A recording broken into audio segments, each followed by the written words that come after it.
శ్రీమంతానికి కావాల్సిన మెహందీ పెట్టే అక్క ఇదనక లక్ష్మి అక్క. ఆమెనే సౌందర్య యొక్క బ్యూటీషియన్. ఆమె ఆలూరులోనే ఉంటుంది కాబట్టి సౌందర్య పెళ్ళి, వాళ్ళ ఇంట్లో వాళ్ళ ఏదైనా ఫంక్షన్ జరిగినా, వాళ్ళ అక్క పెళ్ళి కానీ, ఎంగేజ్మెంట్, మ్యారేజ్ అన్నిటికీ ఇదనక ఈమెనే ప్రిఫర్ చేస్తారు వాళ్ళు. జనరల్గా ఇది మెహందీ రిలేటెడ్ టు శ్రీమంతం కాబట్టి అక్క బాయ్ ఆర్ గర్ల్ అనే కొత్త డిజైన్ అయితే కనుక వేస్తుంది సౌందర్యకి. చూడండి ఎలా ఉందో, చాలా బాగా అని డెకరేట్ అయితే చేస్తుంది చేతుల్ని కానీ, అలాగే మేకప్ కూడా. మా ప్రీ వెడ్డింగ్ ఫంక్షన్లో కూడా ఈమెనైతే కనుక మేము చీరాల బీచ్కి అయితే మా కార్లో ఎక్కించి పిలుచుకొని వెళ్ళాము. అంత ఫ్రెండ్లీగా అయితే ఉంటుంది.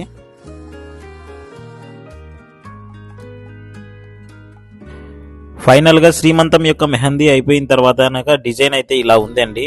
చూడ్డానికైతే చాలా అంటే చాలా అందంగా ఉంది. చాలా బాగా పెట్టింది లక్ష్మి అక్క అయితే కనుక. మీరు కూడా చూసేయండి ఒకసారి.